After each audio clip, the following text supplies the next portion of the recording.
तुमने गलत किया, थप्पड़ नहीं मारना चाहिए था। जेब नहीं देता। अब भी मुझे कसूरवार ठहरा रहे हो? अब भी मेरे रवैये पर तनकीद कर रहे हो? असल गलती क्या थी तुम्हें पता है? वो बातें जो दारिया ने की, जो कुछ उसने किया। मैं किसी को नुकसान नहीं पहुंचाना चाहती। अगर मेरी किसी हरकत से किसी को तकलीफ पहुंचे तो मैं खुद को कसूरवार समझती हूँ, लेकिन वो औरत उस थप्पड़ की हकदार थी। चाहे कुछ भी हो, ऐसा नहीं करना चाहिए था। मैं तुम्हें नहीं समझ सकती, तुम लोगों को, मैं किसी को नहीं समझ सकती। यहाँ के लोग सब कुछ करें, तमाम हदें पार करें, चाहे जितना भी जुल्म करे, हत्ता के झूठ बोले, और ये सब उन्हें जेब देगा।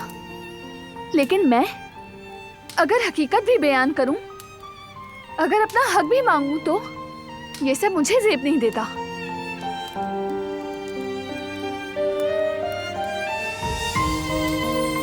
ठीक कहा, बात करने का कोई फायदा नहीं। हर कोई अपनी मर्जी का यकीन रखता है, और तुम्हारा यकीन क्या है ये साफ जाहिर है।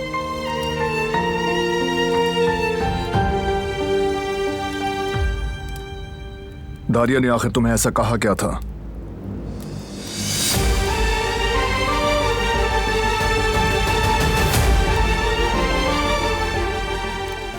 जो उसे थप्पड़ मारा? इससे क्या फर्क पड़ता है?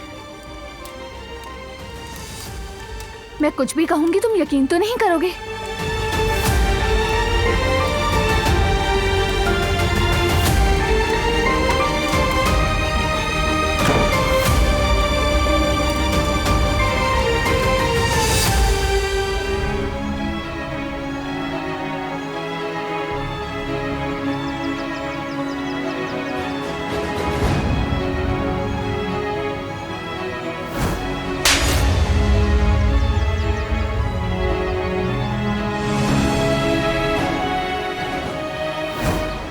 मुसलसल झूठ बोल रही है, बगैर किसी शर्म के हमारी आंखों के सामने हकीकत को तोड़ मरोड़ रही है। ये कोई इंसान इतनी बुराई करके बगैर किसी नदामत के यूं कैसे घूम सकता है? बस चुप रहो।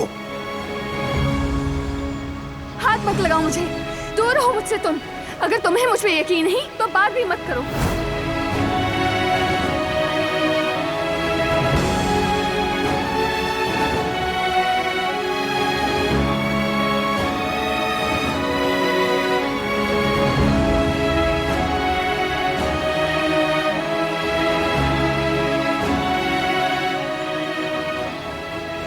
बस तुम्हारी हिफाजत करनी है।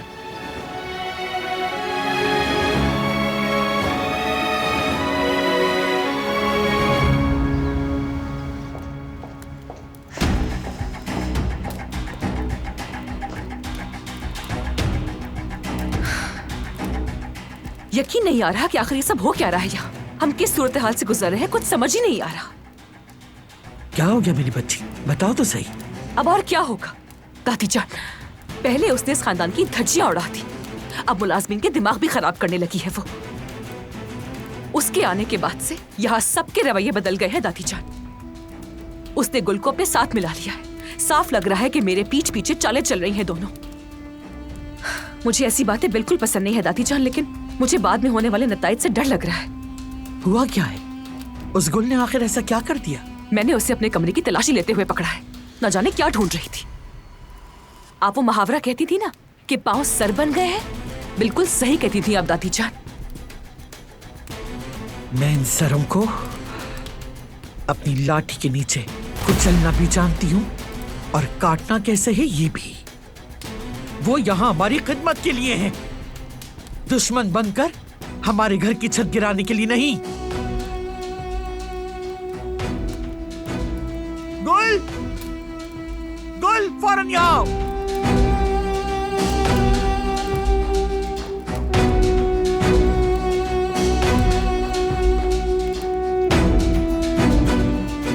मैंने क्या कहा था कि उस सांप से दूर रहो, अपनी हद में रहो, कहा था या नहीं?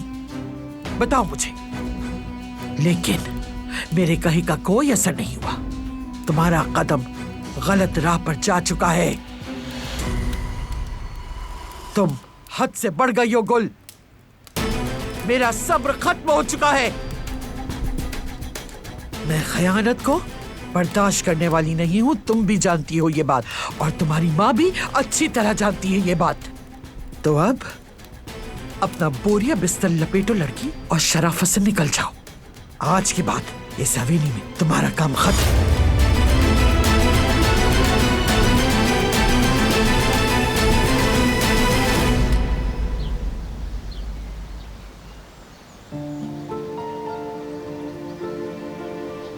भाई मुझे आपसे एक बहुत ज़रूरी बात करनी है। आप बिजी तो नहीं हैं? तुम्हारे लिए हमेशा वक्त है मेरे पास। आओ बैठो। बताओ क्या मसला है?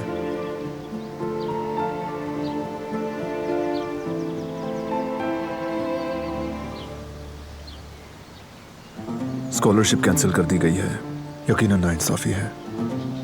फिक्र मत करो, जो जरूरी हुआ करूंगा मैं। भाई ज़्यादा वक्त नहीं है हमारे पास। ये उसकी एजुकेशन का मामला है। जिससे भी बात करनी है हमें जल्दी बात करनी होगी। और जिसने भी वो वीडियो फैलाई है उससे भी निपटना होगा। हाँ ठीक कहते हो, वक्त ज़ाया नहीं करना चाहिए। हेलो कौन? एक मसला है जो तुम्हें फौरी हल करना होगा। ये बाकी मसाइल जैसा नहीं है, लेकिन तुम्हारे लिए आसान होगा। रुको बेटी रुको, मैं भी अपना सामान बांधती हूँ। तुम अकेली नहीं, मैं भी साथ जाऊंगी। अकेला नहीं छोड़ सकती तुम्हें। अम्मी अभी रुक जाएं। हमारे पास अभी जज्बाती होने की गुंजाइश नहीं है। कम से कम जब तक मैं कहीं और काम नहीं ढूंढ लेती। बात को समझे, आपका यहाँ रहना जरूरी है अम्मी, वरना हमारा गुजारा कैसे होगा? हम कुछ न कुछ कर लेंगे बेटी, साथ काम करेंगे और एक ही छत के नीचे होंगे। इस दौर में आसानी से काम कहाँ मिलता है अम्मी, और वो भी हम दोनों को एक ही जगह पर। नहीं, आप कहीं नहीं जाएंगी, रुकिए प्लीज। दिलान भाभी को भी अकेला मत छोड़िए। इन लोगों का कोई भरोसा नहीं। कम से कम आप यहाँ होंगी तो भाभी को आपका सहारा होगा। अगर वो इन जालिमों के दरमियान अकेली रह गई तो आप जानती हैं कि कुछ भी हो सकता है। बहराम साहब की गैर मौजूदगी का इंतजार कर रहे हैं। जानती है ना, अकेले देखते ही वो नहीं छोड़ेंगे। ठीक है, लेकिन जो कुछ भी हुआ वो मेरी बर्दाश्त से बाहर है। इतने सालों से इस घर को अपना ही समझा और यहाँ तक के यहाँ के लोगों को कभी गैर नहीं समझा। फिर ऐसा कैसे कर सकते हैं? आप ठीक कह रही हैं, लेकिन अम्मी परेशान ना हो, मैं खुद को संभाल लूंगी। आखिर बेटी किसकी हूँ, अपने पैरों पर खड़ी हो जाऊंगी, बिल्कुल आपकी तरह। मेरी प्यारी बेटी, मेरी जान, खुदा तुम्हें हमेशा खुशियां दिखाए मेरी जान, मेरी बच्ची। क्या हो गया है? कौन मर गया है? दोनों इस तरह गले लगकर किसका मातम मना रही हो यहाँ पर? हाँ हसन साहब, आपको कोई काम है क्या? नहीं नहीं, आप लोग अपना मातम जारी रखें। ठीक है, चलता हूँ।